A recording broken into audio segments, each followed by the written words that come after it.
Бекбосын агай 93-жылдагы кабыл алынган конституцияны көбү макташат. Анан ушул саясаттануучу катары сизден ушул жөнүндө оюңузду кыска билейин дедим элем да. 93-жылкы конституциянын неси жакшы, неси жаман? Анан 93-жылкы конституцияга тиешелүү жанагы бир мандаттуу шайлоо деген. Түшүнүктүү. Бул жерде баягы кеңири айтып берейинчи кыскалаап. Кыска нусканын эң маанилүү жерин айтып берсеңиз, өзүңүзгө караңыз. Маанилүү жерин айтсак Мен 1 саат болсо деле отура берем. Маанилүү жери эң маанилүү жери мындай да, 93-жылкы конституция өз убагында өзүнүн милдетин аткарды. Анткени 93-жылкы конституциянын философиясы, концепциясы бул мамлекеттик бийликти бекемдөө болчу. Ошол убакта бул туура кадам болгон. Эмне үчүн? Анткени биз жаңы эле 91-жылы эгемендик мамлекет болдук, жаңы эле өз алдынча мамлекет кура баштадык. Ошол убакта бизде күчтүү мамлекеттик бийлик керек болчу. Мисалы үчүн ошол убакта кризис болду, тиги товарлар болбой калды, азык түлүктүн кемчилик болду, алгач кыйынчылыктар болду да. Анан ошондо ошол 93-жылдагы баш мыйзам керек болчу да.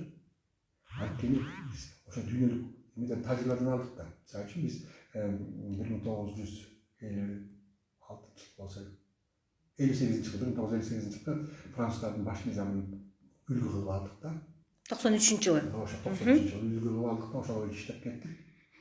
Ошон үчүн менимче азыр да ошол маселе көтөрүлүп атат. Мисалы үчүн тиги 90-жы кыймылы түзүлүп, движение болуп, комитет болуп, анан ошол 93-жылы кайра апрелде деп атышат да, ошону алып калды депчи.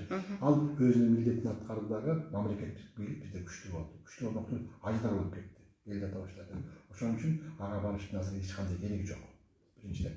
Экинчиден биз деген азыр социалдык мамлекет кургандан кийин биз социалдык маселелерге көп көңүл бурушубуз керек. Ооба. Элдин социалдык абалына. Элдин социалдык. Бул деген баягы дүйнөлүк консолидизмдин өнүгүшүнүн 4-этабына ылайыктуу мыйзам баш мыйзам болот да.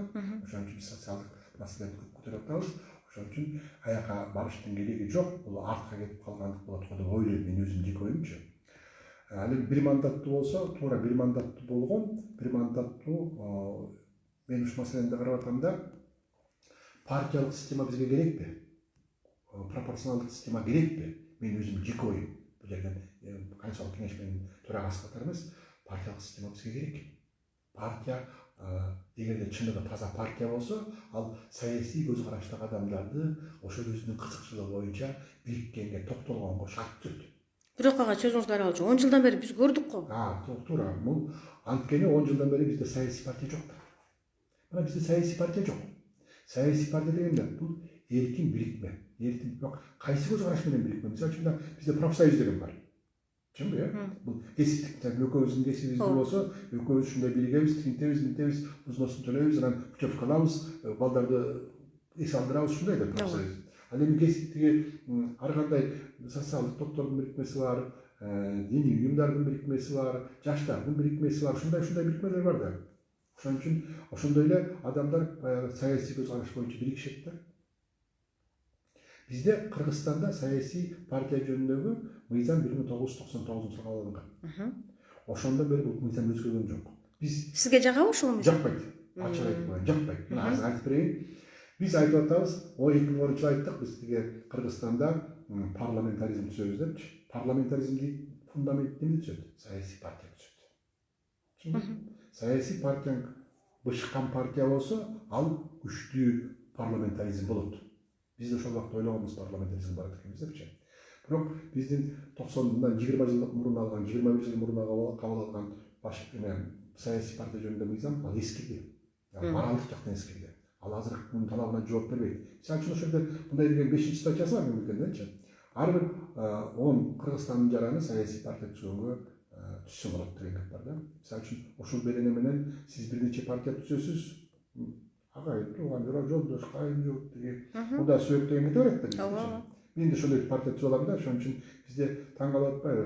Ошон үчүн 500 партия бар деп. Ошо жанагы партиялардын саны боюнча Кыргызстан биринчи орунда турчу. Дүйнө жүзүндө. Дүйнө жүзүндө. Ошондой биринчи орунга чыгып кеткенбиз да. Бул саны. Эми сапатын өтөлү. Сапатын өткөндө партия деген эмне? Саясий партия деген. Бул саясий көз караш менен бириккен адамдардын тобу. Азыркы биздин партияны алгачы, любой эле партиясын алгачы, бул саясий көз караш менен бириккен топтор жок. Бул бизнес топтор. Мына чөнтөгүңүздө акча бар, мисалы үчүн. бирок бийликке барыш керек. Любой партияга барып орунду сатып алып атат, бийлик баргандан кийин иштебей эле отура берет. Мына биринчи орундукка кириш үчүн баланча көк кагаз төлөш керек, экинчи орунга өтүш үчүн баланча миллион төлөш керек деп ачык эле баягы базардагыдай эле, мисалы үчүн мен торпок алып келип саткандай, сиз карточка кылып саткандай ачык эле сатып атпайбы. Мына могуга мынча бер, тигинчи бер депчи. Ошол сыяктуу азыр бул биздин партиялар саясий партия болуп калган. Бул акционердик коом болуп калган, бир кызыкчылыктар менен түзүлгөн ошо бир топтор болуп калган. Ошон үчүн жанагы биздин парламенттин сапатынын начарлыгы ушул жакта. Агай сөзүңүзгө аралжы. Мына биз деген 10 жылдан бери партиялык система менен, парламенттик система менен жашап көрдүк да, ал көрсө Кыргызга жакпаган нерсе экен, болбойт экен. Анан бул деген уже салтка айланып калды дагы агай. Бир нукка түшүп алды да, эми деген жок, туура эмес, силер деген саясий көз караштагы партия